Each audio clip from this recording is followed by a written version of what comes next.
a special guest. This is Bud D. Boy. Buddy, say hi. Say hi, buddy. Buddy, say hi. Say hi, buddy. He's usually very, very vocal, like, to a very, like, crazy degree. But anyway, this is Buddy Boy. He actually goes poop in the toilet, yes, you heard that right. He's actually in the Guinness World Records for the cat that can jump the farthest, which is 11 feet. And he beat the last cat, was like 6 feet. It was like crazy. But yeah, his owner is like a trainer and like he's like super fit and he just like keeps Buddy healthy. And yeah, he's my cat for now. So today I want to talk about my art. And I want to do something for the world, so I was just kind of open it up to a little chant, a Wiccan chant for everybody. So, my name is Sandi Wissinger, and you may have seen some of my art listed on this page. My first piece of art is, this one's called Chaos for You. This one has, you can see, it has some glitter on it. It has some layers with some glue.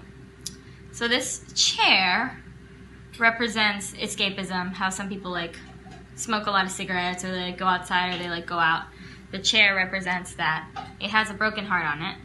It kind of talks about a broken family and like tragedy and stuff like that.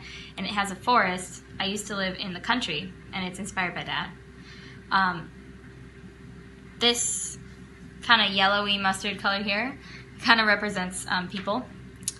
And this right here represents a ray of light. The glitter represents good times.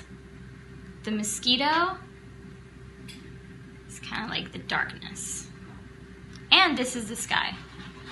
It's a story about a family that they lost their mother very young. So I just wanted to kind of paint the tragedy and make it beautiful. So yeah, this one's one of my more expensive pieces. I want you to buy it, so if you want to buy it, totally do so. So, this one's called Mother Love. More feminine. They're all acrylic, by the way, on canvas. This one was originally intended to be a Mother's Day gift, but I decided to give something else to my mom.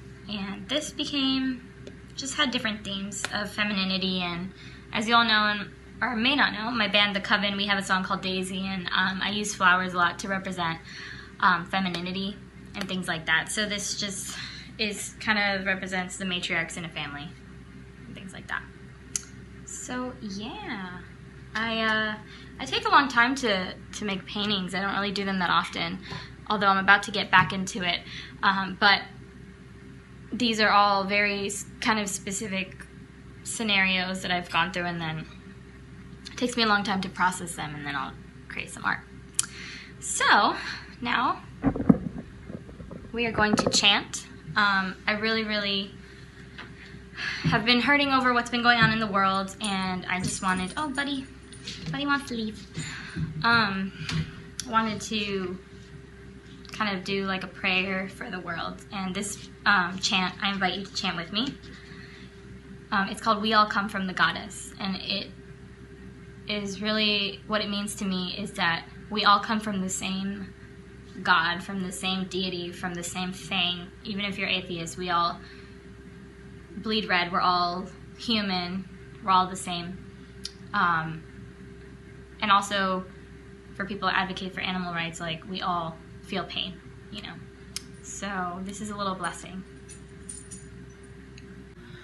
We all come from the goddess, and to her we shall return like a drop of rain flowing to the ocean. We all come from the goddess, and to her we shall return like a drop of rain flowing to the ocean. We all come from the goddess, and to her we shall return like a drop of rain flowing to the ocean. We all come from the goddess, and to her we shall return like a drop of rain flowing to the ocean. We all come from the goddess, and to her we shall return like a drop of rain flowing to the ocean. We all come from the goddess, and to her we shall return like a drop of rain flowing to the ocean.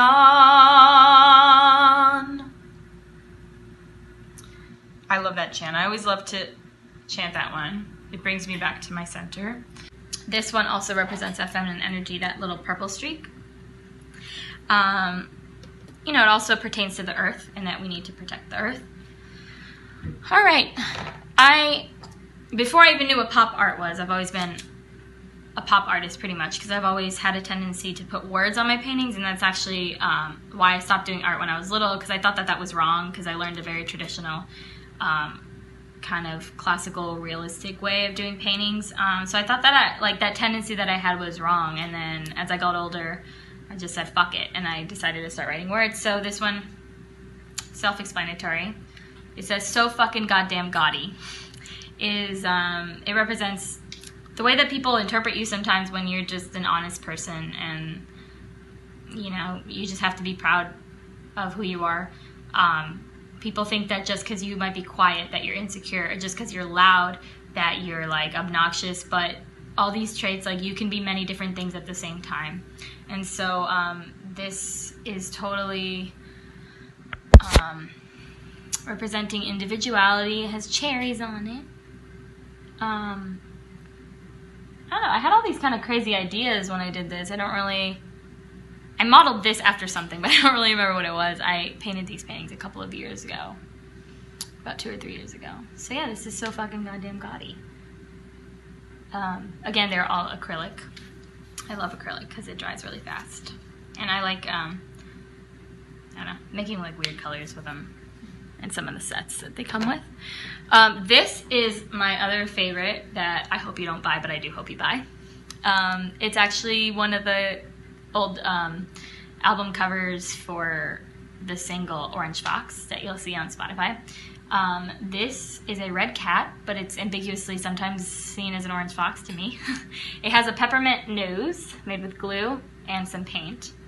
It has Samhain Halloween vibes, which is my favorite. Like, I just love fall and things like that. So this represents kind of like the darkness in the forest, and kind of like they both have a sinister quality to them. The yellow smile, and this is a jack-o'-lantern. And it's really the message of this one, called All Good Things. Kind of, I made it about how things aren't always how they